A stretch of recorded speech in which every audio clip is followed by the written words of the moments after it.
ઉતારી નહીં જ રાખો છોરાને કઈ પછી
બાપા નખત્રાણા નિષ્કલંકી ધામ ખાતે શું પ્રોગ્રામ છે?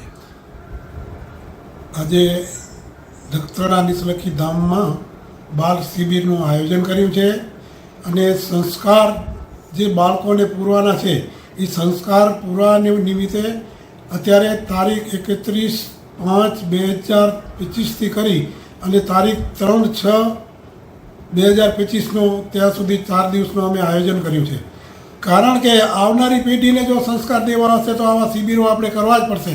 કરવા પાટીદાર દીકરા તમામને મારી એક વિનંતી છે કે આપણે કોઈ બી, હું ધર્મની કોઈની વાત કરતો નથી, પણ આપણા સંસ્કાર જો આપણે લેવા હશે, આપણા વડીલોના પૂર્વજોનો સંસ્કાર રાખવા હશે તો શિબિર કરવાની જરૂરી છે. આપણે ઋષિમુનિઓને તમે જુઓ તો આપણે કૃષ્ણ ભગવાનને તમે જુઓ તો એ પણ તે આપણા ગુરુકુળમાં એ સંસ્કાર લેવા ગયા હતા. પછી રામ ભગવાનની જોઈ તો એ પણ વશિષ્ઠ મુનિના ત્યાં આશ્રમમાં ગયા હતા.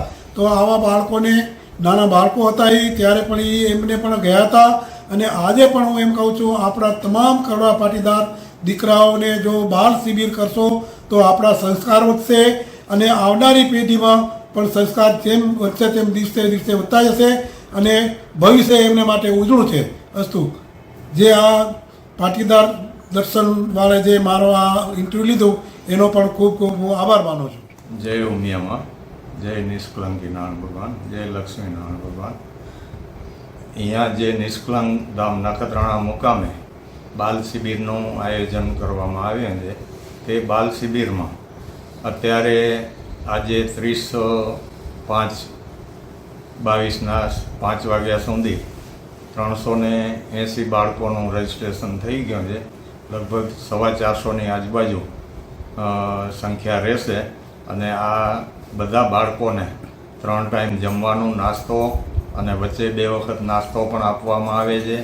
અને બાલ શિબિરમાં જ્ઞાન સાથે ગમત એ રીતનું છોકરાને ભારણ પણ ના આવે અને આપણે જે સનાતન સંસ્કૃતિ છે એનું જ્ઞાન પીરસવામાં આવશે અને જે તે સંપ્રદાયમાં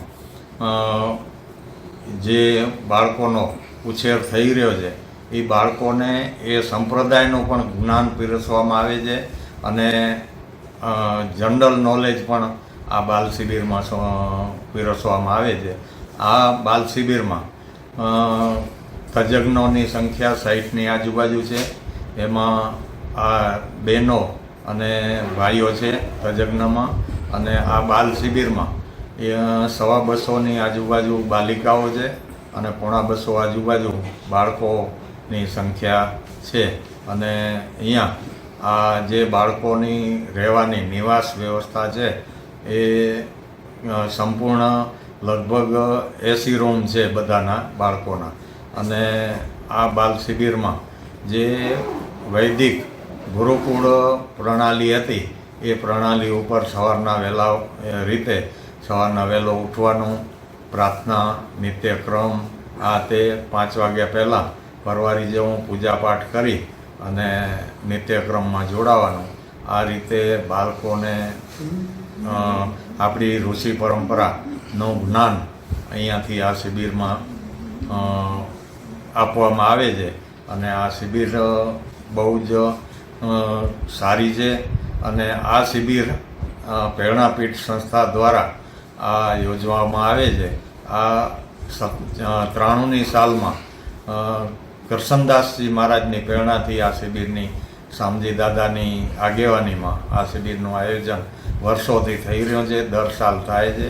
આ રીતે વિભાગવાર કચ્છના બાળકો હોય, સાબરકાંઠાના હોય, સાબરકાંઠામાં પ્રેરણાપીઠમાં જનરલ બધા આવતા હોય. આ રીતે વાર્ષિક શિબિરોનું આયોજન થાય છે. અને ગુરુ પરંપરા અને ગુરુકુળ પરંપરા આ 2 વિશે બાળકોના જ્ઞાન પીરસવામાં આવે છે. અને જો ગુરુ અને શિષ્યની જે પહેલાંની પરંપરા છે એને જીવંત રાખવી હશે તો આવી બાળ શિબિરો જરૂરી છે. ધન્યવાદ.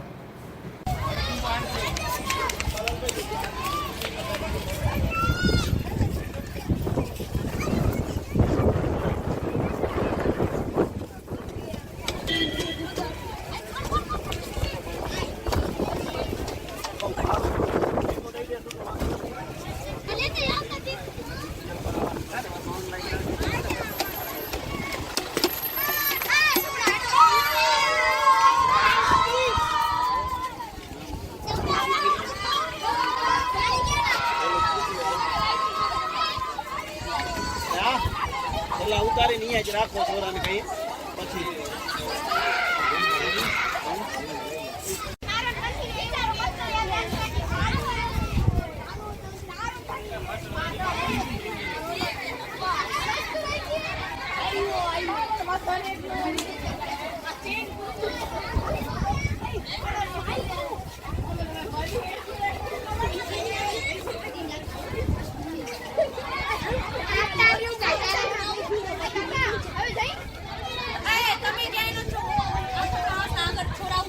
ભેગા ઉભા રહો તમે તમે અહીંયા ઉભી રહો